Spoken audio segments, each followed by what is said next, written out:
Ever felt like cryptocurrency is this super complex world that you're just not a part of? Well, today, we're going to change that. We're giving you the key. We're going to cut through all the noise and build your essential crypto starter kit, giving you a really solid foundation for this new digital world. Okay, let's just dive right in with the most fundamental question of all. What exactly is cryptocurrency? I mean, it's a word we hear everywhere, but what does it actually mean? To answer that, we've laid out a super simple 4-part roadmap for you. We'll kick things off with the foundation, then move on to your first practical steps, cover how to manage your assets safely, and finally, we'll look at the big picture, what's going on beyond just the coins. All right, let's get into part 1, the foundation. This is where we're going to unpack the core ideas that you absolutely need to know. So at its absolute simplest, a cryptocurrency is just a digital currency. It only exists online. You can use it to buy things, just like you would with regular money. The source material gives us a great way to think about it. It's basically internet's money.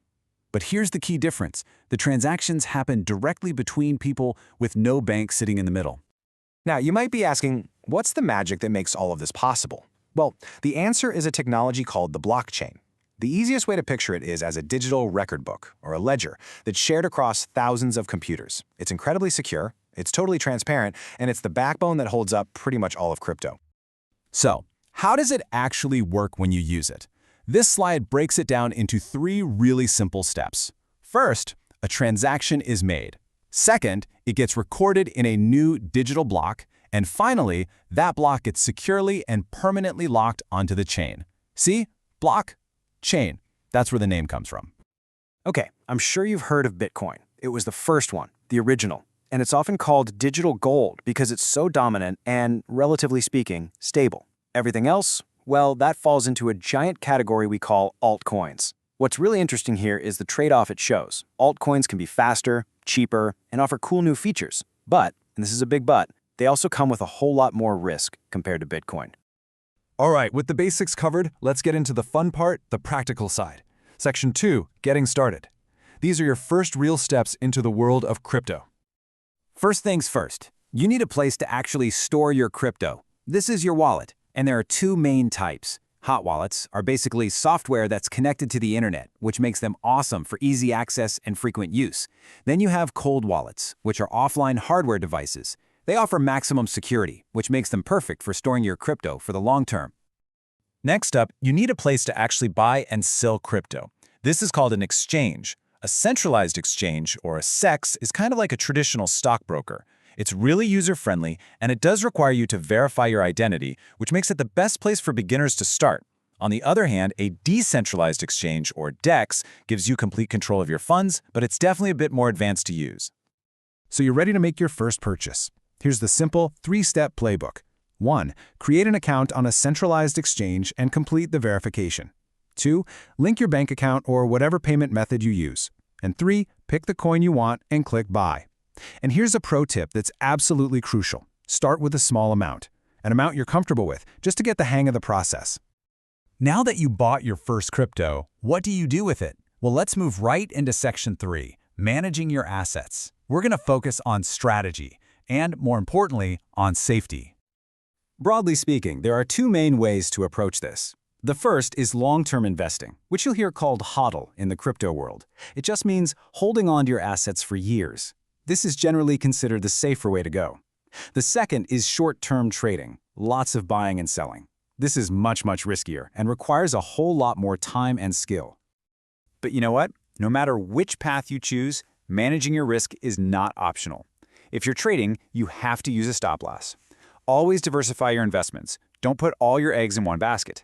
And never, ever risk all your capital on a single coin.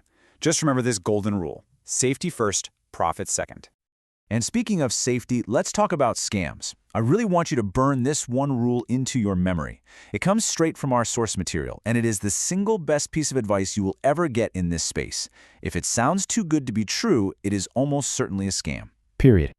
To help you spot them, here are some of the most common red flags. Be really careful with fake giveaways on social media, schemes that promise crazy returns using new investors' money, and any sketchy link that's asking for your personal details.